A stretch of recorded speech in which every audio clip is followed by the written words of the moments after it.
Kesemutan ialah penyakit yang umum dan bisa dialami oleh siapa saja. Kesemutan bisa terjadi di tangan ataupun kaki.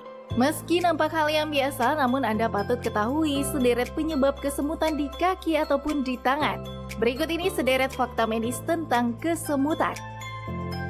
Fakta pertama, kesemutan bisa terjadi akibat seringnya konsumsi obat-obatan, seperti obat antibiotik, obat autoimun, atau obat anti kejang yang bisa menimbulkan efek kesemutan di bagian tubuh kita.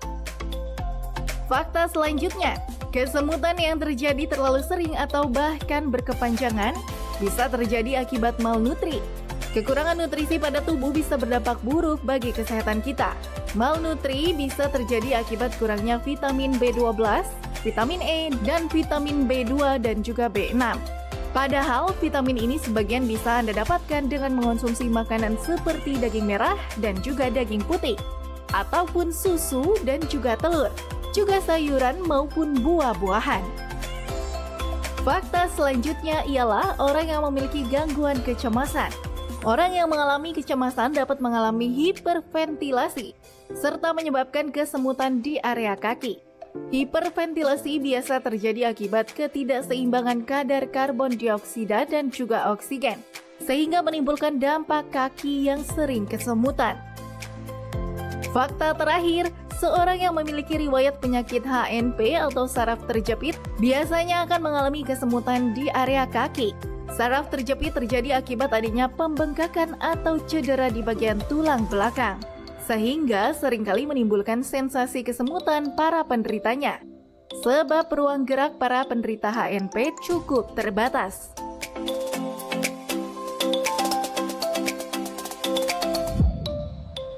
Iya, itu tadi fakta kesemutan yang dapat disebabkan oleh berbagai hal.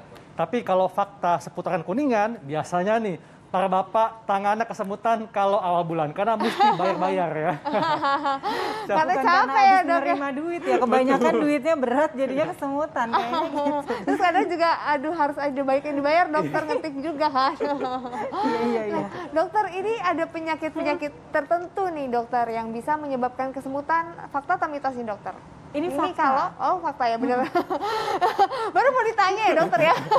Katanya penyakit tertentunya salah satunya adalah diabetes dan juga gagal ginjal. Ini katanya bisa menyebabkan kesemutan. Berarti ini fakta dokter? Ini fakta. Oke. Jadi memang kesemutan ini kita sebutnya tuh tingling ya kalau in Englishnya ya.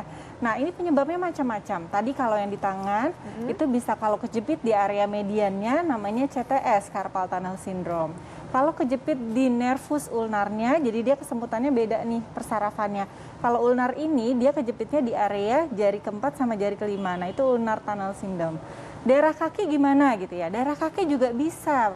Ini sama tekanan juga. Ini disebabkan, kalau yang ini saya sebutkan adalah disebabkan oleh karena entrapment, tekanan di daerah peroneal. Nah itu bisa. Atau kemudian di daerah tangan lagi namanya radial. Nervus radial kita bisa. Jadi setiap nervus-nervus yang tertekan itu bisa menyebabkan kesemutan. Nah, penyebab lainnya bisa nggak kesemutan itu yang fisiologi gitu ya? Maksudnya ini yang aman-aman aja, bisa. Misalnya kita posisi duduk bersila atau posisi tertentu dalam jangka waktu lama nggak berubah-ubah. Itu bisa menyebabkan kesemutan juga. Nah, kalau seperti itu kita bisa cuma tinggal dilurusin aja, diposisikan dengan baik gitu ya. Kemudian penyebab lainnya adalah diabetes tadi, diabetes neuropati. Kalau itu khasnya adalah kesemutannya di tangan maupun kaki. Jadi banyak kesemutannya lokasinya, nggak di daerah tertentu doang ya. Terus apalagi yang bisa menyebabkan kesemutan? Kekurangan vitamin E, vitamin B1, B6, B12. Nah itu juga bisa menyebabkan kesemutan. Kemudian apalagi makanan atau minuman, misalnya kita peminum alkohol, ini juga bisa menyebabkan kesemutan. Karena apa? Karena defisiensi tiamin. Nah itu tiamin itu salah satu vitamin B juga, itu bisa menyebabkan kesemutan. Jadi banyak banget macamnya kesemutan. Atau misalnya stroke, kesemutannya sebelah. Nah gitu. Jadi macamnya banyak. Jadi dengan kata lain, kalau penyebab kesemutannya tadi dok, maka kesemutan itu bisa sembuh dengan sendirinya. Fakta atau mitos dok? Ini tergantung, balik lagi ke penyebabnya.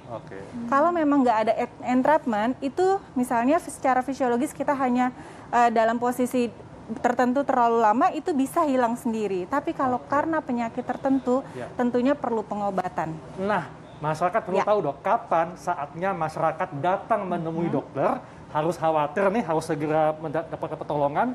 Kalau kesemutannya berlangsung berapa lama dok? Kalau kesemutannya nggak hilang-hilang, itu yang pasti. Misalnya, mungkin karena posisi gitu ya, udah kita benerin ini posisinya, tapi ternyata kesemutan, masih kesemutan juga. Nggak perlu menunggu lama. Kalau misalnya kesemutan sebelah, ya saat itu ada kesemutan langsung datang aja ke dokter. Kan nanti dokter akan menilai apakah ini berat atau tidak, seperti itu. Jadi nggak usah khawatir, langsung aja ke dokter. Oke? Nah dokter, ini kalau tadi kan stretching apa aja sih dokter? Tangan, kaki juga bisa dilakukan. Mungkin dokter bisa mention lagi kali ya, mungkin gerakan-gerakan lain yang mungkin masyarakat bisa lakukan untuk mengatasi kesemutan. Diapain aja tuh dokter? Oke, kalau kesemutan di area tangan tadi tentunya kita bisa latih seperti itu ya. Atau misalnya olahraga ringan seperti ini. Nah, ini kalau kesemutan yang di area radial gitu, ini bisa kita lakukan stretching seperti ini ya. Ini selama Bapak hitungan dok? Sama, 8 hitungan 8 juga hitungan, ya. Kita bisa melakukan 2-3 kali sesi. Ya, satu sesinya 8 hitungan. Oke, terus kemudian kalau misalnya kaki, kita bisa kaki ini misalnya dengan cara menekan ke tembok seperti ini. Sorry, kelihatan nggak ya saya? Nah, seperti ini gitu ya. Jadi kita melakukan stretching pada daerah belakang ini. Oke? Iya, seperti itu. Kita ini untuk area gluteal, kemudian sampai betis. Wah, betul entam. Jadi yang terasa itu bagian bokong, ya, kemudian paha bagian belakang dan betis dok ya. Iya, nah itu kita bisa tekan seperti ini aja ke tembok kita ya, sambil kita gerak-gerakin. Nah, terasa ya dok ya? Terasa dok. Ini bagus nih bagi yang suka naik sepeda ya. Ini bagus untuk sirkulasi pembuluh darah pada area kaki. Dan juga mungkin bagi pekerja kantoran yang duduknya terlalu lama bisa dibantu dengan itu bisa dengan seperti itu. Kalau misalnya sambil duduk, misal seperti ini kita bisa lakukan sambil duduk ya. Sambil duduk ya dok? Iya, gitu. Kanan kiri tentunya. Oke, Mbak Intan jangan nanti jatuh. Iya, nanti jatuh. Makanya tadi nggak praktekin, takut jatuh dok.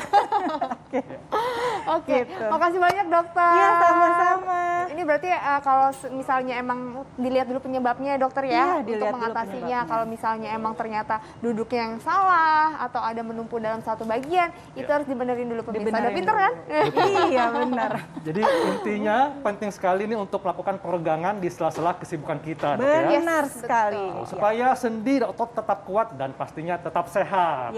Makasih banyak dokter Nurul penjelasannya. Makasih dokter. Tadi selain peregangan penting juga dokter Haikal untuk nonton terus Hidup Sehat setiap Senin sampai Jumat jam 9 sampai jam 10 pagi hanya di TV One. Dan ingat tetap jalankan prokes dan lakukan vaksin booster. Kami pamit, Dr. Haikal. Saya Intan Salmadina. Indonesia hidup sehat.